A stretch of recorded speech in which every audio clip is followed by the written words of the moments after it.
nibyo ibihe byiza kuri mwese muduteze yombi aho muri mu bice bitandukanye ndabasuje kandi mbahaye ikaze mbifurije kugubwa neza kuri uyu munsi wa none turi ku itariki 24 z'ukwezi kwa gatanu cyangwa se Gicurasi umwaka w'ibihumbi na 26 turi mu masaha akina amasaha rwose navuga ko ari aya kare. Mu by'ukuri tugiye kureba amakuru agezweho kugeza kuri uyu munota cyangwa se kugeza kuri iyi saha. Amakuru yitirwa cyane nuko drone z'igisirikare cya leta ya Repubulika ya Demokarasi ya Kongo ku nshuro ya mbere zarashe mu gace ka Rubaya masaha ya saa sita, ndetse kandi mu by'ukuri nk'uko bivugwa igisasu cya mbere cyarashwe ku isaha y'isaa sita, igisasu cya kabiri kikaba cyarashe ku isaha y'isaa sita n'iminota 24 nk'uko amakuru aturuka muri ibyo bice ari kubitangaza. Ni ibitero byagabwe na drone ndetse bigabwe n'uruhande rw'igisirikare cya leta ya Repubulika ya Demokarasi ya Kongo FARDC.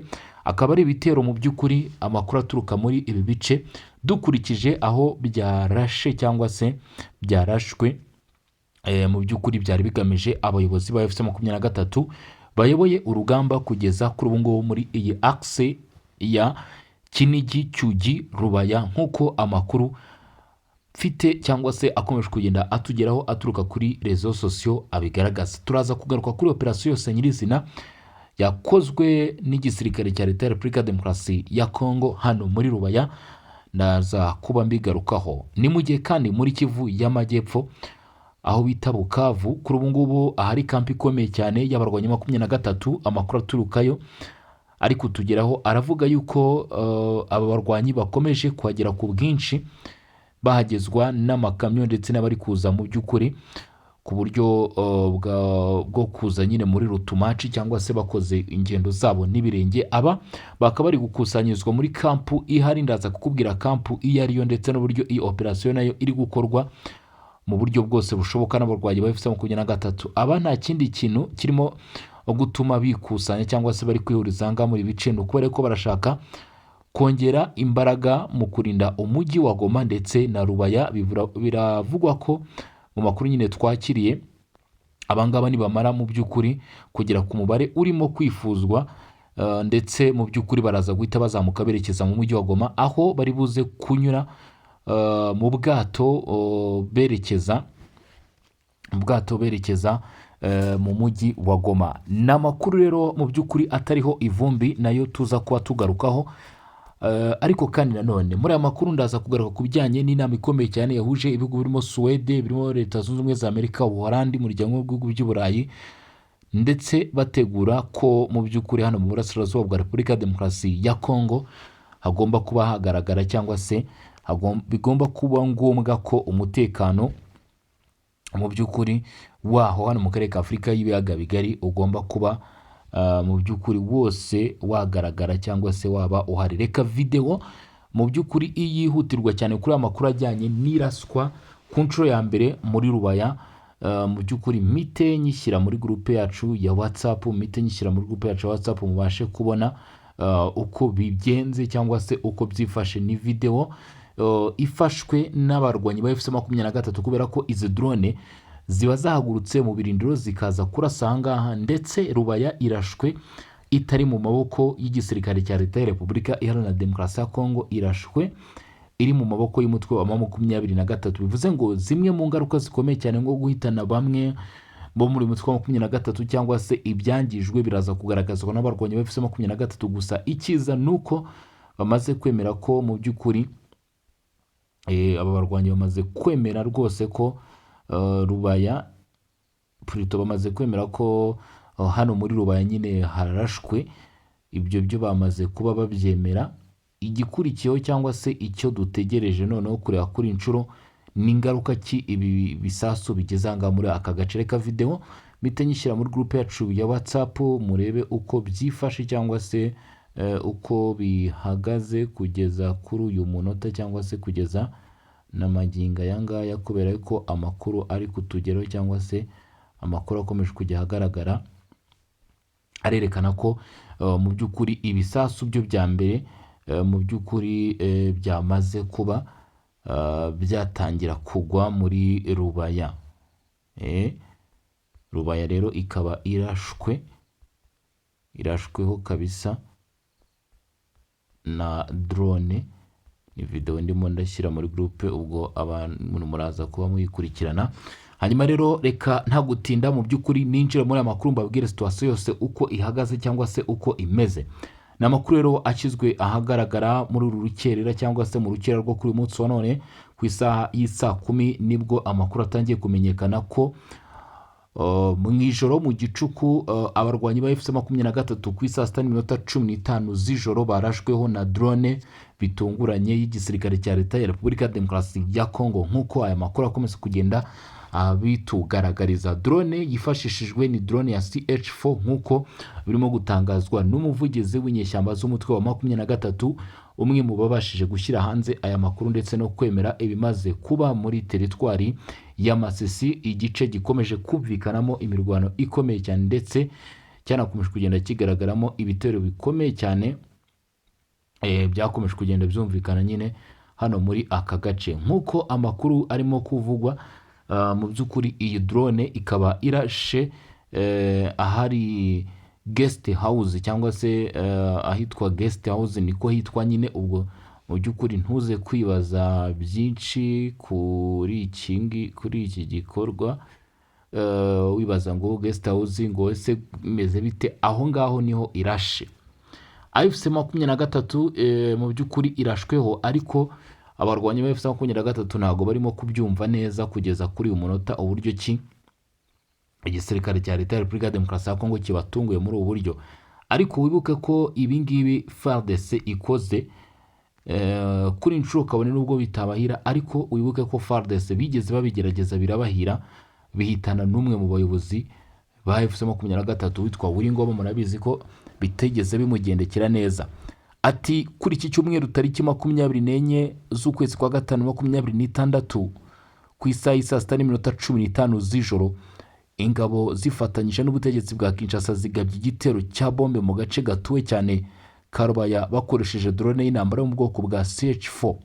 Icyo gitero cyavuzwe nk'icyagambiriwe kandi gikomeye, cyahitanye abasivile benshi b'inzirakarengane ndetse ngo cyangiza bikomeye amazu n'ibindi byari umutungo w'abaturage. One Lawrence Kanyuka ngo umutwe wa FC23 uravuga ko wamaganye bikomeye icyo wise ubwicanyi ndengakamere bwakozwe n'ubutegetsi bwa Kinshasa bwibasiye abasivile b'inzirakarengane. FC23 kandi yavuze ko ikize abaturage ba Kongo n'umuryango mpuzamahanga mu buhamya bw'iyi ntambara, ayivuga ko yashojwe na Kinshasa, inashimangira ko izakomeza guharanira kurinda ndetse no kurengera abaturage b'abasivile. Uwo ni umugabo bita Lawrence Kanyuka, akaba ari umuvugizi w'abarwanyi ba AFC23. Mu by'ukuri n'umwe mu bagize icyo avuga cyangwa se mu bagize ibyo mu by'ukuri bakomozaho hano muri Rubaya, avuga ati turashweho. Ibi bamaze kubyemera. AFC23 yemeye ko mu by'ukuri kuri saa 6:15 bamaze kugabwaho ibitero bikomeye cyane bya drone. Ariko ikitumvikana ahangaha, ngira ngo uraza kumva muri video harimo amajwi avuga uko bigenze, bavuga bati drone iraje ipiga ahangaha nyine, ariko kandi nanone iyi nzu irashweho. Twibukiranye hano kuri guest house ni igice cyari cyagiye kivugwa ko kirimo abayobozi ba FC23, Generali Budu Wingaruye, Generali Sultan Emmanuel Makenga. Ariko uyu General Sultan Emmanuel Makenga we ntabwo yari akiri hano, ubwo bivuga ko ariho mu by'ukuri bari bagiye bakorera inama, ndetse n'abandi bayobozi bagiye batandukanye n'abandi bajenerali bagiye batandukanye nyine bari bakoreye inama y'uburyo ki bagomba kugaba ibitero hano za Kibabi, ndetse no gukumira rwose ko mu by'ukuri umujyi wa Rubaya ushobora kuba wafatwa. Bivuze ngo ibyo nababwiye mu minsi ishize nabwiye ko intasi za FARDC hano muri Rubaya zirimo zirakurikirana ibikorwa byose bya FC23, muvuma zose za FC23. Bivuze ngo kumara kumenya gusa abarwanyi ba FC23 nabo bagenda babyitangariza. Bimwe mu bitangazamakuru bikorana n'uyu mutwe umunsi ku wundi, cyangwa se bamwe mu bagendana nabo za FC23 bagenda bashyira hanze amakuru menshi cyane kuri uyu mutwe uko bwije n'uko bukeye, ku buryo birangira AFC23 nta banga ikigira. Rero uko bimeze ndashaka gusobanura operation yose. Iyi guest house byavugwaga ko yari icumbikiye bamwe mu bayobozi ba FC23 ndetse n'abo bakoraga inama. Kubirashweho ni muri ya gahunda nakubwiye ni FARDC ndetse na Wazalendo. By'umwihariko Wazalendo niyo iri kwerekeza ku mirongo imbere ku rugamba. Barabizi yuko mu by'ukuri aha muri iki gice barabizi neza ko mu by'ukuri harimo cyangwa se hagaragaramo abayobozi, barabizi ko harimo kandi nanone abarwanyi benshi cyane n'umutwe wa 23. Barabizi ko byanze bikunze M23 ifite ubushobozi bahagije yongereye hano Rubaya, ndetse igomba gukoresha imbaraga zose zishoboka kugira ngo iyi Rubaya itava mu maboko yabo. Ari nayo mpamvu mubona habaye ifatwa rya Cyugi, habaye ifatwa rya Kinigi, ibice bya Kasika byerekeza Ngungu, ariko baba bitonze gutegura ibitero byabo ndetse no gutangira kugaba ibitero muri Rubaya, kubera ko barabizi ko bashaka gukora ikosa rimwe bagasanga FC23 yabateze ambushi, bagasanga M23 irabiteguye intwaro zikomeye cyane za rutura ikabara bivu. Ni muri urwo rwego uyu mutwe wa 23 nawo mu by'ukuri ubona ko wari ukinwe umutwe.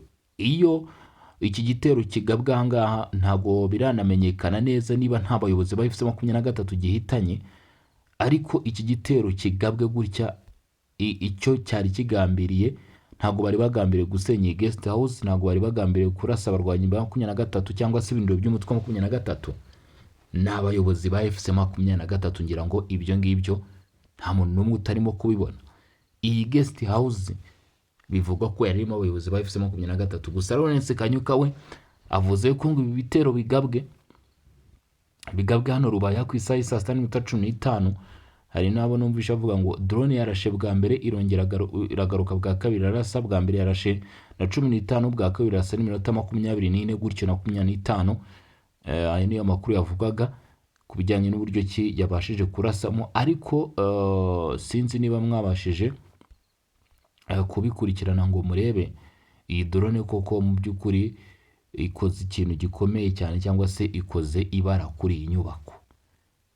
Urabona ko muri salo h'iyi nyubako ndetse no mu cyumba hose harimo kwakamo umuriro, bivuze ngo niba koko hari umuntu wari uri muri iyi nyubako ntago byashoboka. N'amahirwe makeya ni 0.1% by'uko abantu bari muri iyi nyubako muri guest house irasiwe hano muri teritwari ya Masisi bashobora kuba bayisohotsemo cyangwa se bayisokamo. Bikubiye gake mw'abantu mwe, bikubiye gake rwose. Hanyuma rero Lawrence Kanyuka ati turamagana twivuye inyuma ibi bikorwa birimo gutegurwa n'ubutegetsi bwa Leta ya Repubulika ya Demokarasi ya Kongo bigize ubushotoranyi ndetse no kutubahiriza gahunda zo guhagarika imirwano. Ati biragaragaza ko Leta ya Kinshasa, ati ni igihamya cy'uko Leta ya Kinshasa yahisemo intambara cyangwa se iri gushoza intambara. Ati irimo gushoza intambara. Bagamagara rero imiryango mpuzamahanga ko mu by'ukuri ngo igomba guhaguruka igahangana n'ibi bitero. Gusa umutwe wa 23 nawo nabonye bakomeje kugenda ubigarukaho uvuga yuko ngo uza mu by'ukuri uza kuba mu by'ukuri wahangana nabyo ukarengera abaturage. Gusa kuri inshuro hari icyo ntaza kwemeranyaho na FC23 kuba uyu mutwe uvuze ati urabona iyi guest house irashwe hano kuri guest house harashwe muri Rubaya, ni igice byari bizwi ko kiriho abarwanyi ba FC23. Nta muntu n'umwe utarubizi ko ahantu hari abarwanyi ba FC23 bari bagiye babitangaza. Kumva rero Lawrence Kanyuka nano nagarutse muri izi nkuru bagenda bashyiranze akavuga ngo harashwe abaturage, kuko anavuze ko ngo iki gitero kigabwa ahangaha ngo giteye impfu z'abasivile b'inzirakarengane benshi, ndetse ngo cyangiza n'ingo zabo hamwe n'ibikorwa property zabo. Sinzi ukuntu ubwo tuza kubivuga neza, wenda ibikoresho byabo nk'uko uyu abivuze. Nibyo koko nk'inyubako niba ari umuturage irangijwe uburyo bugaragara, ariko ahangaha ho turaza kugenda kuko iyi guest house yavugwaga habaye abarwanyi ba FC23 ndetse ikindi kandi none Rubaya abaturage benshi bibera mu bice bicukurwamo amabuye y'agaciro, ndetse murabizi ko usibye wenda n'abahageze n'amafoto ndetse na videwo zagiye zifatirwa Rubaya zirabisobanura, kuko ubona ko abaturage benshi batuye hano mu mazu agiye yegeranye. Ahangaha rero hifashishwaga n'abayobozi, bivuze ngo AFC23 niba iri kuvuga gutya, bivuze ngo hari bamwe mu barwanyi b'uyu mutwe bashaka kuba baguye muri iki gitero. Kandi nanone ntabwo indege nk'iyi ngiyi y'igisirikare cya leta ya Repubulika ya Demokarasi ya Kongo ishobora guhaguruka direct ku isaha saa sita z'ijoro nta makuru bafite ahagije, ndetse yaho bagiye kugaba icyo gitero. Birashoboka ko mu by'ukuri iki gitero cyaba kigabwe mu rwego rwo gukanga adversaire. Ibyo nabyo bibaho, ndetse no gutitiza aduyi, ariko nanone ibi ntabwo byigeze bibaho na rimwe. Amahirwe menshi ahari nk'uko byigeze bigenda n'uko ibitero nk'ibi ngibi FARDC ikunze kubigaba, kugira ngo murabizi no mu mujyi wa Goma byabayeho. Ibitero nk'ibi ngibi bikunze kugabwa hari biri kuri target, kandi byari bizwi neza ko ahangaha hari bamwe mu bayobozi bakomeye cyane ba AFC23. Ubwo rero mu by'ukuri ntabwo twahamya ko hari umwe mu bayobozi ba AFC23 waba uguye muri bice cyangwa se abarwanyi, kubera ko na bamwe baratangaza ikiriho iyo guest house yo yamaze gutwikwa, ariko ikiriho cyangwa se mu kuri guhari ubwo uko amakuru aza kugenda ajya ahagaragara, kuko drone yo irashe mu kanya gato yagashize. Urumva ku isaha saa sita turi mu masaha mu gitondo, turi ku isaha saa 10 nibwo ubutumwa butangiye gushyirwa hanze, amakuru nibwo atangiye kugenda ajya ahagaragara. Bivuze ngo turaza gukomeza kugenda tumenya ndetse no tunasobanukirwa akantu ku kandi mu by'ukuri uko ibintu byifashe, ndetse n'ukuri kw'ibiri kuba cyangwa se ukuri kw'ibiri kujya mbere hano muri iki gice cya Rubaya. Mukomeze mube hafi dukurikirana aya makuru mw'abantu mwe, kuko aya makuru arakomeye. Aya makuru arakomeye cyane, ntabwo ari amakuru yoroshye uramutse mu by'ukuri byirengagije. Sinzi ko hano noneho birashyushye kabisa, ibintu byadogereye. Hanyuma rero mbere yuko ninjira ku biri kuvugwa mu bihugu bitandukanye ngo byiteranyije biri kwiga ku gisubizo gishoboka kugira ngo hano mu burasirazuba bwa Kongo ndetse no mu burasirazuba bwa Afurika haboneke amahoro muri Great Lake Region, ni ukuvuga ngo mu gice cy'ibiyaga bigari. Ndagira ngo nkubwire ko kugeza kuri uyu munota cyangwa se kugeza kuri iyi saha, Camp Sayo ni muri Kivu y'Amajyepfo, abarwanyi ba AFC23 baturutse mu bice bigiye bitandukanye bahahuriye, Amakuru atugeraho cyangwa se amakuru turimo kwakira aravuga yuko rwose ngo, cyangwa se aremeza ko ngo aka gace gakomeje guhuriramo abarwanyi benshi cyane b'umutwe wa 23. Abangaba ngo bagiye kuba baza bahura ahangaha muri Camp Sayo. Nibamara guhura ahangaha muri Camp Sayo, bagomba guhita bafata iya mbere bakerekeza mu mujyi wa Goma bavuye Bukavu hano muri iyi kampu. Hanyuma bakazamuka bifashishije amato agomba kubanyuza mu kiyaga cya Kivu, kuko kumva ko bashobora kuba banyura aha za Kareho ntabwo bishoboka, ngo bazamukire za Minova aho ntabwo bishoboka, bifashishije nyine inzira mu by'ukuri yo ku butaka. Ntabwo byo bishobora kuba byakunda, kuko ubu ngubu iyi nzira ntigitekanye. Cyakoza aba ngo bagomba kwifashisha inzira y'amazi mu kiyaga cya Kivu bava mu mujyi wa Bukavu, hanyuma bakinjira mu mazi bakazamuka mu mujyi wa Goma. Aba rero baje gukora iki? Abangaba bagomba kuza gutanga ramforo cyangwa se gutanga umusada, gutanga umusada hariya muri Rubaya, ndetse si Rubaya yonyine gusa, no kurinda umujyi wa Goma, kuko kugeza kuri ubu ngubu n'ibice bya Sake nabyo bikeneye cyangwa se hakeneweyo abasirikare b'uruhande rw'umutwe wa 23 bagomba kujyayo kugira ngo nyine bagire iki, bakomeze kuharinda nk'uko aya makuru atugeraho cyangwa se amakuru akomeza kugenda abigaragaza. Aba rero ngo mu by'ukuri bagiye bakurwa mu bice bigiye bitandukanye, n'ubundi bigenda bigaragaramo abarwanyi 23, ni mu gihe kandi mu minsi ishize bivuga ko hari n'abavuye ku ijwi bari basanzwe bahari, nabo baberekeza hano muri Kivu y'Amajyaruguru kugira ngo bakurikirane gatanu ku kandi mu by'ukuri umutekano wabo. Bivuze ngo abarwanyi ba M23 iyi Rubaya mu by'ukuri bayikeneye kuyirinda ku kigero gihagije, kuko Rubaya niyo ibindi bice byari byaragiye biramo imirwano ntabwo byigeze bituma mu by'ukuri habaho igikorwa nk'iki ngiki. Urabona ko iyi Rubaya abarwanyi ba M23 nabo bongeye kugaragaza ndetse nta gushidikanya ko bayikeneye, ari nayo mpamvu ubona ko bagikomeje gukoresha imbaraga zose zishoboka kugira ngo iki gice babashe kuba bakigumana nk'uko birimo kugenda bigaragara cyangwa se nk'uko bigenda bigaragazwa. Gusa byanze bikunze ibitero bya drone by'igisirikare cya Leta ya Repubulika Iharanira Demokarasi ya Kongo nabyo bizakomeje kugenda byibazwaho. Ku isaha y'isa 6:15 igitero gikomeye cyane karundura karabutaka mu mateka akomeye cyane ya Rubaya cyongeye kuhagabwa, ndetse amakuru akavuga ko iki gitero bishoboka ko cyari kigambiriye bamwe mu bayobozi, nubwo mu by'ukuri kugeza kuri ubu nakubwiye ngo iki gitero gikomeje kugenda mu by'ukuri cyumvikana.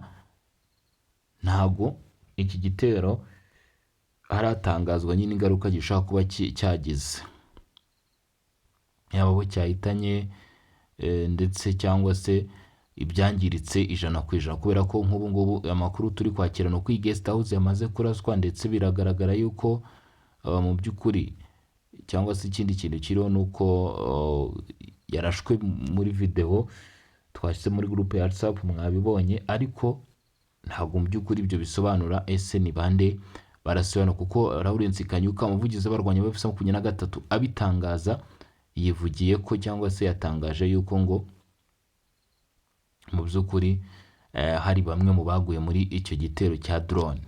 Kugira ngo yabivuze mwumva cyangwa se mureba, ubwo bivuze iki cyangwa se bisobanuye iki? Rero bisobanuye ko hagomba kubaho gukomeza gukurikirana amakuru tukamenya uko byifashe. Abangaba rero bakaba bagiye kuza muri ibi bice nyine gukomeza kurinda aka gace mu by'ukuri kahangaha ka Rubaya wumva kakomeje kugabwamo ibitero. Bivuze ngo ntabwo biza kuborohera nabo habe na busa. Hanyuma rero hari inama zikomeye cyane zikomeje kugenda zibaho zigamije gutuma aka karere ka Afurika y'ibiyaga bigari kabasha kubona amahoro n'umutekano, mu gihe ibikorwa bya diplomasi bikomeje kwiyongera ku rwego mpuzamahanga hagamijwe gushaka amahoro mu burasirazuba bwa Repubulika ya Demokarasi ya Kongo.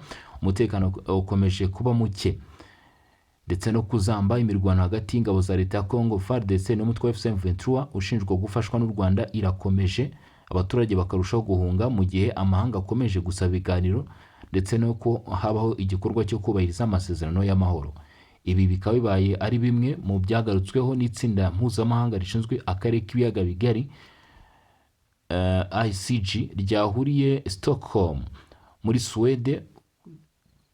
Iri tsinda rigizwe n'ibihugu bikomeye n'imiryango mpuzamahanga birimo Leta Zunze Ubumwe za Amerika, umuryango umwe w'ibihugu by'i Burayi, Ubufaransa, Ubwongereza n'ibindi bihugu by'i Burayi bifite uruhare mu gushaka ibisubizo by'umutekano mu karere harimo nk'Ubuholandi. Diplomasi irakomeza ariko ngo intambara nayo ikiyongera, nicyo kibazo.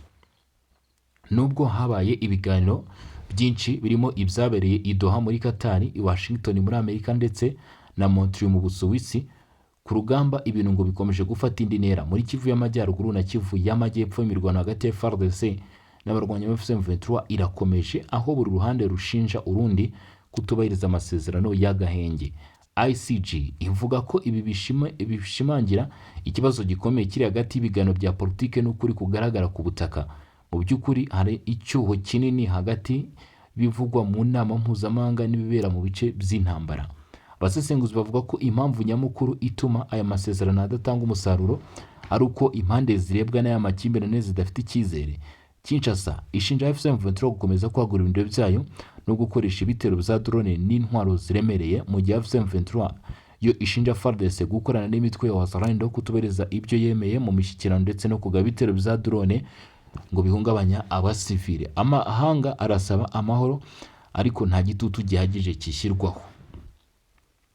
Mu itangazo ICG yongeye gushimangira ko nta gisubizo cya gisirikare kizashobora kurangiza ikibazo kimaze imyaka hafi 30 mu burasirazuba bwa Congo. Isaba impande zose gushyira imbere ibiganiro ndetse no kubahiriza gahenge.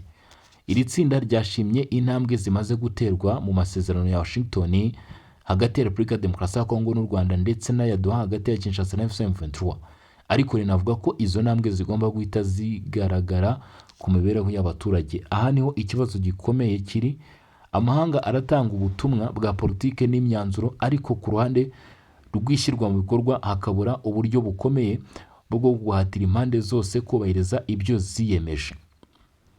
Hari abasesenguzi bavuga ko ibihugu mpuzamahanga bikomeje kwitwararika cyane cyane mu gufatira ibihano impande zikomeje kurenga ku masezerano, ibintu biha umwanya impande zihanganye gukomeza gukoresha imbaraga za gisirikare mu gihe ibiganiro bikiri gukorwa. Ibibazo by'ubutabazi ngo bikomeje gukaza umurego mu gihe ibiganiro bya diplomasi bikomeje. Abaturage bo mu burasirazuba bwa Congo nibo bakomeje guhura n'ingaruka zikomeye z'intambara. Imiryango mpuzamahanga ivuga ko ibihumbi byinshi by'abaturage bakomeje guhunga ingo zabo, abandi bakabura ubufasha bw'ibanze kubera umutekano muke. ICG yasabye ko imiryango itanga ubutabazi yahabwa inzira zifunguye kandi zizewe kugira ngo igere ku baturage bafite ibibazo. Ariko mu bice byinshi nka Masisi na Rucuru na Warikare ibikorwa by'ubutabazi bikomeje kugorwa n'imirwano idahagarara yongeye kubura muri ibi bice. Abaturage bavuga ko bafite impungenge ko ibiganiro bya politike bishobora gukomeza igihe kinini mu gihe ubuzima bwabo bwo bukomeza kuzahara. Angola iri gushakirwa umwanya ukomeye mu biganiro. Muri ibi bikorwa bya diplomasi, Angola ikomeje kugaragara nk'igihugu kiri gushyirwa imbere mu gushaka ibiganiro bihuza abanyekongo ubwabo. Perezida Joao Lourenço Conclave Emmanuel yahawe inshingano zo kuganiriza impande zitandukanye hagamijwe ibiganiro byose. Angola yamaze gutegura inyandiko igaragaza umurongo w'ibiganiro by'abanyekongo, ndetse iyo nyandiko ishyikiriza Perezida Felix Tshisekedi. Icyakora ikibazo gikomeye gikomeje kuba ukutumvikana ku muntu cyangwa urwego rwakiye kuyobora ibyo biganiro. Ubutegetsi bwa Kinshasa bushaka ibiganiro bigenzurwa n'inzego za leta, mu gihe abatavuga rumwe nabwo hamwe na bamwe mu bayobozi b'amadini bavuga ko ibiganiro byizewe bikwiye kuyoborwa n'inzego zigenga nka Kenko na ICC. Ese amahoro arashoboka? Bati nubwo amahanga akomeje gushimangira ko ibiganiro ari byo nzira rukumbi y'amahoro, inzitizi zikiri imbere ni nyinshi.